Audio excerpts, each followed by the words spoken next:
So there is a delay in the next speaker. I think he had a flat tire. So I thought I'd just continue.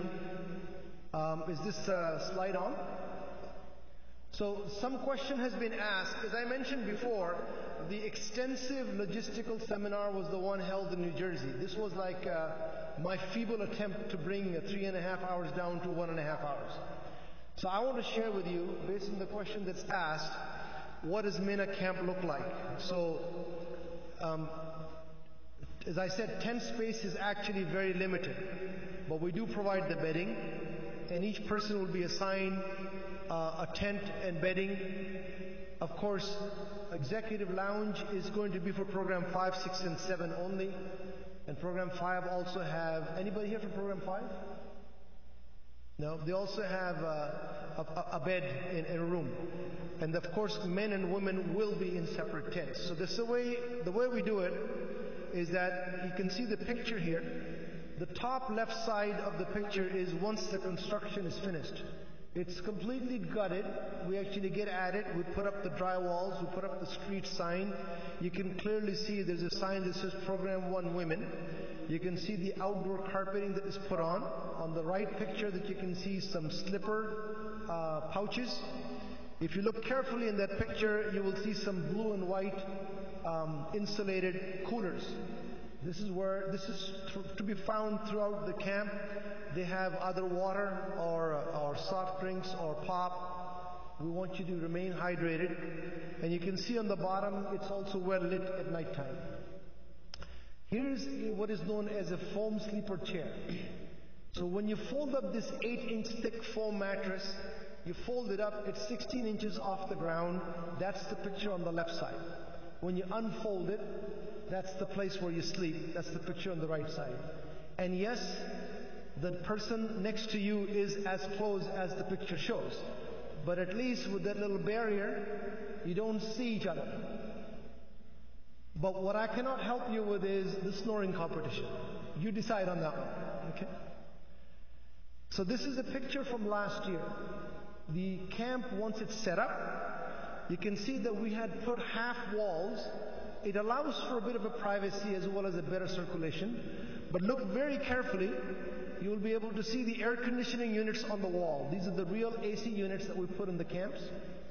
And those orangish color metal racks are the racks for the luggage, so it does not occupy space on the ground floor. So your roll-on bag, the type that you take in the aircraft, that goes on the metal racks. And if you were to unfold this, for example, the feet will be touching each other on both sides. So this is the place where you'll stand in Jama'ah when the Imam is leading the prayer, or listen to the lecture, or bring your meal in from outside to eat. This is an example of a deluxe accommodation, right? Not the executive accommodation. Here is an example of Program 4's accommodation last year. And I want you to know the degree to which we go into the details. If you look carefully in that picture, you will see an ID card stapled on the wall. So the group leaders will actually go there on the 6th or the 7th of Zulhijjah before you arrive and make sure that each person has his place. And they will actually staple the ID cards. And if you say that I have a need for a CPAP machine, then you will be next to the extension cord that you see hanging over there. If the group leader observes that somebody's having difficulty walking a little bit, we'll put that person closer to the exits, if you will. So we go down to that level of detail when we're rooming you, if you will. And this is an example of one of the open buffet stations.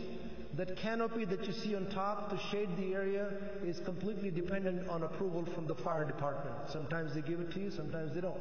Last year we were lucky that they said, yeah, sure, you can put on it. As such, because they have these helicopters circling around, they have a view of the camp from above to make sure there is no fire or nothing of that sort is happening.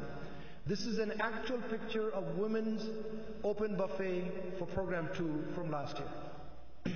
Okay? This is a picture of the bathroom. Now if you look carefully, we will put rubber mats so that when the water splashes, it's not going to cause you to slip and fall. In some cases, that blue and white stripe, that's a sheet, cotton sheet on top of the rubber mat to absorb the water. Look carefully on the sinks themselves, you will see soap dispensers, you'll also see Kleenex. And by the way, we have an attendant in the bathroom to keep it clean and provide the supplies. This is a picture of the Executive Lounge 2016. So the executives are, the lounge is used for program 5, 6 and 7. 6 and 7 have their hotel in Mecca, and the commute to the lounge on 2 days, on the 10th of Zulhijjah and the 11th of Zulhijjah. And this is where they come. They have their salah there, they have their lectures there, they have their meals there, and they'll spend half the night and then they depart and they go back to their camp in Mecca. Program 5, they have beds in Mina. This is what it looks like when the beds are folded. This is what it looks like when the beds are unfolded. So they have 2 accommodations. They will sleep in their beds, and then when they're not in the room in their beds, they go and stay in the Executive Lounge. That's program 5. This was a private bathroom for the women in Mina last year, as such.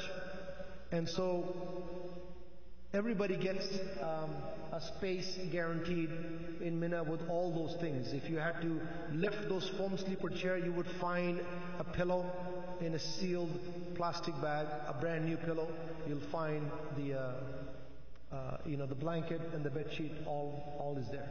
But you don't use those things to carry with you for use in Muzdalifah, because that's really that belongs to the Mutawif. It stays there. There are no replacements for them once you lose them, if you're such. The other questions I've been asked over the phone. These slides, as you're seeing them, are actually available on the forum. If you go to the information from Dar-El-Salam folder and specifically go to the subject which talks about the preparing for Hajj seminar schedule and recording, you will find the lecture recorded as well as the folders or the slides that you can actually open it up. It's a PDF document. You can download it, you can print it. You can view it, you can view parts of the recording, you can advance the recording as you wish, as such. The other questions I've been asked is to explain the Rami Jamarat for program 6. Well, program 6 and 7, you have your hotel room during the manasik itself. So you are going to come from Muzdalifah into Mina, and on that day you will throw 7 pebbles only in Jamaratul Kubra, the big shaitan, and then you will head back to your hotel by bus from Mina camp to your hotel. Now the opportunity you have being in program 6 is that you will get your hair cut in Mecca, shower and come out of ihram in your hotel room, get some rest. But you are fortunate in that it happens to be this year a Friday, so you get to pray Jummah in the haram because you have your hotel room. And then in the afternoon, you will come back to Mina, because it is required of you to spend at least half the night in Mina. So we'll bring you back by bus.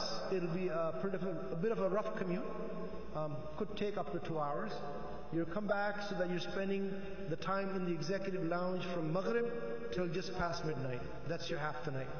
And during that time, you'll pray Maghrib, you'll pray Isha, you'll have your meal, you'll listen to lectures. And then some people would want to throw their stones past midnight for the following day. Others will not do that for the 11th of Zulhijjah. It is better not to do that. You can go back to your hotel. Now that you have your hotel accommodation, you can do your tawaf al-ifada anytime you want. You get to pray Fajr with the haram, you get to pray Zuhr with the haram, and then the next day on the 11th of Zulhijjah you come back to Mina for spending half the night. And during this time what you can do is come and throw your stones at the 3 Jamarat for the 11th, rather than at the midnight before. And this is where some people will make this decision, that when they are in Mina on the 11th, and they will stay in the Executive Lounge, they'll have their Maghrib, they'll have their Isha prayers, they'll have their lectures. When it comes to midnight, some people will throw the stones for the 12th and leave, their Hajj is complete. Others will stay the entire night in the lounge and wait till the morning to throw the stones in the morning, and then they will go, and that's when their Hajj is complete. So that's the sequence of Rami Jamarat for program 6 and program 7. The questions keep coming, by the way. Can we use US currency? You should take the dollars with you, but over there you should use Saudi Riyals, even though some of the stores in Medina around the hotel will take US dollars, but it's easy for you to actually get it changed from US dollars into Saudi Riyals. I'm in package 3A. How long does the Umrah take? It's relative to the crowd. Really relative to the crowd. I think I've answered before the break. If I show up after a long journey, I'm going to take a hypothetical example. I am on Ittihad and I'm flying from JFK or Chicago. It's a pretty long flight to Abu Dhabi. And then in Abu Dhabi, for example, I will find time to go and change into my ihram garment. And then I have a short flight into Jeddah. But then I'm arriving in Jeddah in the afternoon. If I have a flight from Jeddah at 2:30, I'll be arriving in the afternoon. And so once I arrive in Jeddah in the afternoon, it will be a pretty long process to go through Madinatul Hujjaj. By the time I get to my hotel in Mecca, just to give you an idea so that your expectations are set, if the flight lands now and I'm deplaning in Jeddah, even though Jeddah to Mecca is 45 miles, don't expect that you'll be in Mecca in the next 2 hours or 4 hours. It takes an average of 6 hours after you land because of the processing that goes on in Madinatul Hujjaj. So you're pretty well at the edge at the time because you've been traveling for such a long time. You think you're that close. You're in ihram, yet it's going to take some more time. And by the time you get there, you're fairly exhausted. If you get there in the evening time, you have a choice. You're fresh enough to go and perform your Umrah. You decide that, thank you. You decide when you want to take a break. Your group will decide. But it's best to go for Umrah at 11 o'clock at night. After Isha prayers, but an hour and a half, 2 hours after Isha prayers, and 2 hours before Tahajjud, right smack in the middle. Or to wait till the morning, after breakfast, after Ishraq, maybe 8 o'clock in the morning. Those are the two times, relatively less. As each day passes and you get closer to the manasik, the crowd increases. The last day for all the flights to land is the 26th of August. The last day for people to leave Medina to come to Mecca is the 26th or 27th or 28th of August. So by the time 28th comes in, Mecca is fairly packed, and the locals can come in at the last minute. So again, I will be available inshallah for any questions you may have during the break or after Dhuhr. I think we have lunch as well. In the meantime, I think we're already behind because of the delay. So I will end this here and now, and Jazakumullahu khair, and thank you for your patience. That's what I'm doing. Okay. So inshallah, I will be around, and let me know if you have any questions, but please do participate in the forum, inshallah. Assalamu alaikum wa rahmatullah.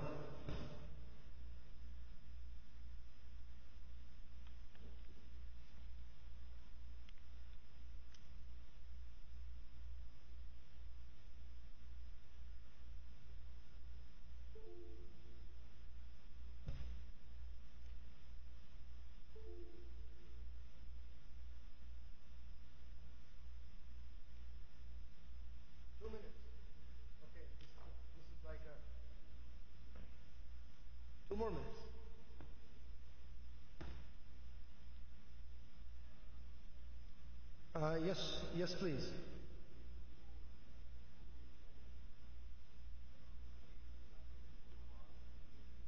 For group 4, program 4, again, it's not that difficult, right?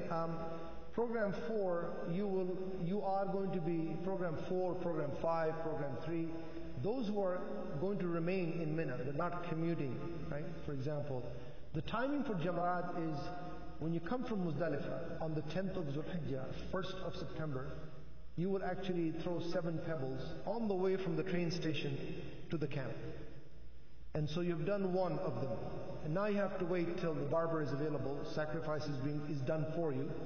And once the barber is available, you can get your hair cut, shower, change. You are now in normal clothes. Then you will be told by a group leader as to when the plan is for Tawaf al-Ifadah. The reason I tell people to pace and relax and rest is very simple. The nights from 8th to the 9th, 9th to the 10th, and 10th to the 11th are all full of activities. So when you arrive in Mina on the 8th of Zulhijjah, you've seen the way the camp looks like. You've been in double occupancy, quad occupancy. Now you are in about 15, 20 people together. You're not used to that. You have noise pollution. You're not used to that. And then we will tell you, by the way, the slot given to us to ride the train from Mina to Arafat is 4 a.m. Okay. Is it going to be before Fajr? Yes. How's it been the last few years? It has been before Fajr. We have prayed Fajr only twice on the way to the train station. But other times, Fajr was prayed in Arafat. So you're going to stay up half the night. Okay? And so when you get to Arafat, you're excited and you don't want to get any rest in the morning. And I keep telling you, get some rest in the morning. The actual main activity in Arafat is in the afternoon. And that evening, after standing for such a long time and getting the train, getting to Muzdalifah, you're going to sleep in Muzdalifah the night. That's another night that's... By the way, I've had some of the best sleeps in Muzdalifah, but it depends on... And that's probably because of exhaustion. So that's another rough night. And then when you come back on the day of Eid, your group leader comes and tells you, we're going tonight for Tawaf al-Ifadah. How many nights have you been up now? 3 nights. So if you look forward a little bit, you can tell that you need to pace yourself. That's why I tell people, if you're in Mina, it's 10 o'clock in the morning, you feel tired, take a nap. It's okay to take a nap at 10 in the morning. It's okay to take a nap at 2 o'clock in the afternoon. Just rest as much as you can. If there are no activities, rest as much as you can, as such. For Jamarat, for program 4, to answer your question, you'll throw it on the day of Eid, 7, come out of Ihram. The next day you're going to throw the Jamarat on the 11th. Your group leader will advise you. Mostly people leave after Asr. They don't go after Zawal. They'll go as a group. They'll go one by one.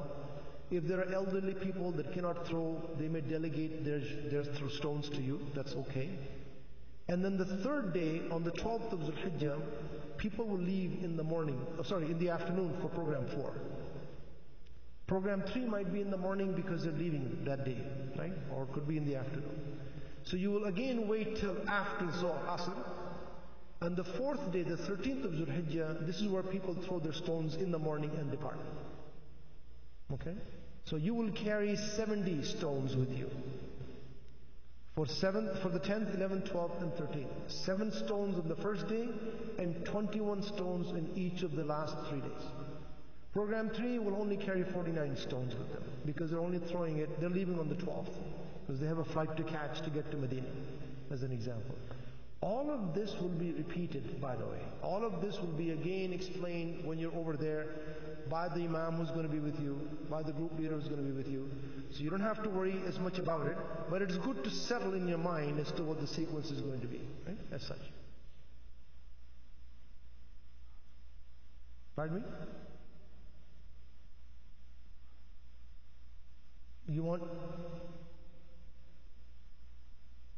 You're spending the whole time till the 13th of Zulhijjah in Mina. You're not doing ta'ajjud, you're doing ta'akhir, for example. Yes, sir.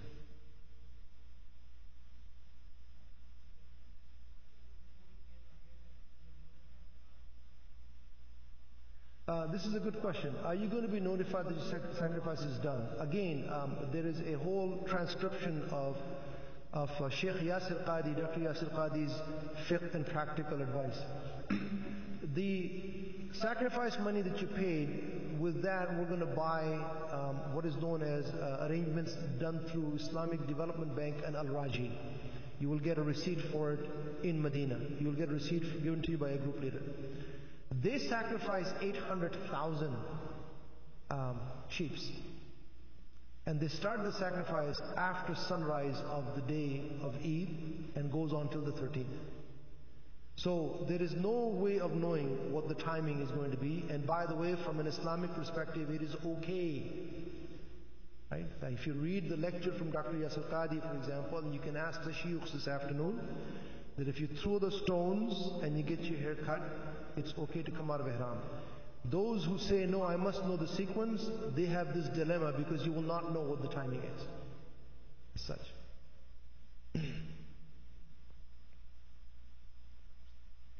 Alright, so my time is up.